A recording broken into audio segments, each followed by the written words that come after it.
let's talk today about magnesium and eye problems. I was putting the word diabetes underneath this because there's such a, the ocular space and eye problems are such a reality in the diabetogenic syndrome, where we're creating this syndrome X, I think it's called, high sugar syndrome that we're in. Leading to eye problems. And the biggest reason is because the capillaries are so small there that any sort of stickiness in the blood or this is going to create problems there where it's the thinnest, right, in the brain, but also there in the eyes. The eyes are the smallest little capillaries, and here we go with the difficulty of getting the blood to that level properly, and so nutrition and oxygen and everything else. So let's see what we come up with here. Magnesium and how that plays a role. Not only, let's just start with topically because we'll start there and then go into the systemic. Because topically you can apply magnesium to eye problems. Like you can do an eye bath, I think it's called, where you mix it with maybe 70 or 80% water. You can taste it too to get the taste or to get the feel of what you're supposed to be using. And it'll be a little bit bitter, but not too much. And then that will work for the eye bath, right?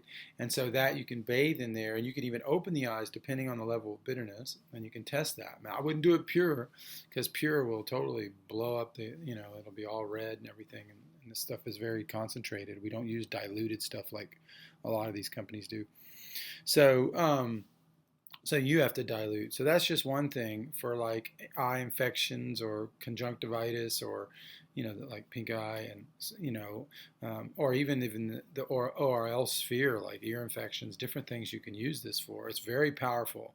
A few drops, it feels super warm when it goes in, and it just, destroys everything, at least at the bacterial level. And then the magnesium does its own job. And it's got a molecular weight, which brings it really deep down into the tissues. It's like 30% heavier than water. That's just like on this kind of topical thing, for certain types of things. Of course, real eye problems and cataracts and vision, everything from vision to blurry vision to reduction in your 20/20 vision over the years and what's happening there, and which is also delivery systems of nutrition and oxygen and everything else. Like that's another topic, but that can be addressed through magnesium in a more general way. So that doesn't have to be done locally. That's done through doing the application of 10 to 20 pumps per day, and then allowing that to start elevating the magnesium levels pretty much ubiquitously in the body over the time that we do it, and we keep doing it for like 5 to 6 months, and it really starts to build up. It's a very powerful deficiency. It's one we cannot overcome with just our thinking and chocolate and bananas and whatever. It's much deeper than that. So so magnesium has been, there's been many studies. One of the things I kept from one of the studies I read, I'll read you a line here. It says, magnesium prevents blood vessels from constricting, thus warding off rises in blood pressure, strokes, and heart attacks. Magnesium inhibits the release of thromboxane, a substance that makes blood platelets stickier.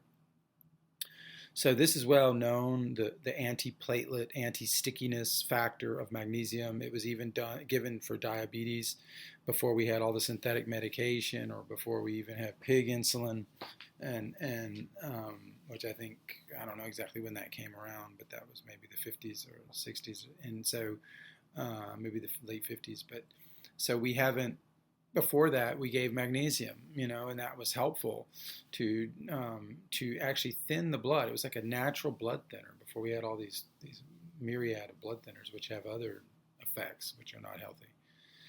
So this is a natural blood thinner. It also is a natural calcium channel blocker, which allows for calcium deposition to, allows for the calcium to not be able to depose inside the cell or build out the membrane without the magnesium, which is a flexible piece of that calcio-magnesium structure, and it allows it to bring that flexibility in there that otherwise would have just been calcified, and the calcification process, which destroys the cell membrane, and then this leads to, this is the cell membrane is the eye and everything else. This is the internal piece of that. So that's going to be key. The thinness of the blood and the calcium blocker, natural calcium channel blocker, is going to be a key here when it comes to this level of thin capillaries. This is where they're going to play out their most. And then also, as I mentioned in another podcast on anemia, this is also going to come through with how the platelets are formed through the structure of magnesium. Magnesium also forms the structure of things, including the eyes. And so that is going to create, that creates a structure which allows for the eyes to have, well, not just the eyes, I guess you could say any structure, allows for a better flow of electrical current, flow of electricity, and flow of magnetism through that structure. You need the minerals to be widely dissipated through that structure. Not only do minerals do that, they're also antimicrobial. They have other, like, I call it distributed executive, well-distributed executive. They have other capacities that keep us from, they keep everyone armed instead of just having the police that have to come out and fight the disease. You know, they keep the whole system intelligent. And so, so that's more of an immune thing. But in general,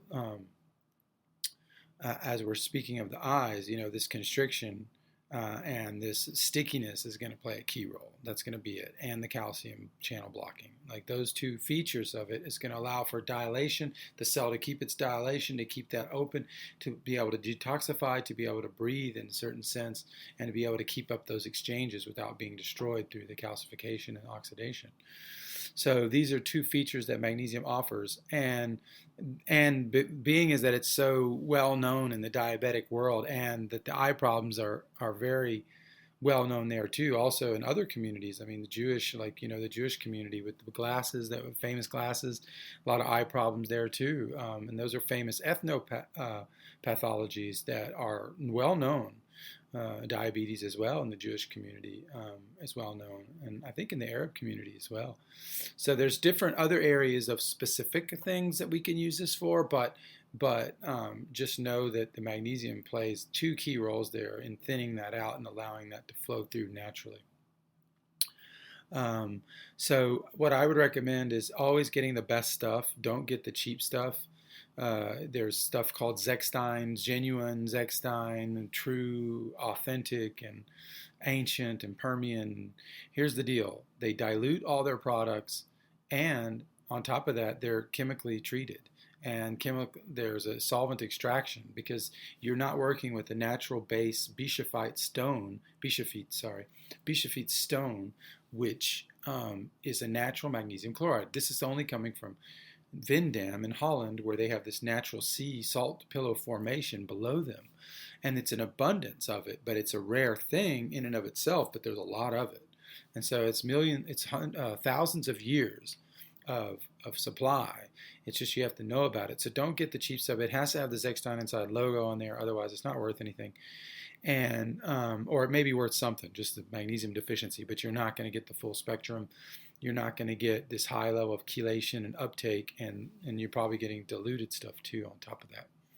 So we don't do that. It's in glass bottles. The glass bottles show sign of quality, no endocrine disruptors. It's not just a cosmetic feature, ecological feature.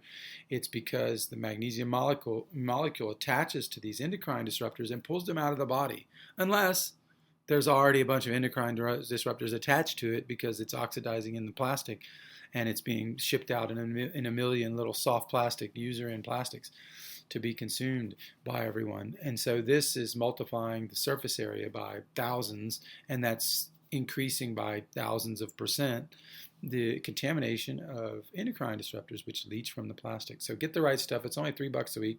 Come check us out at theheartoftradition.com. We also have many health tips for free. Thanks.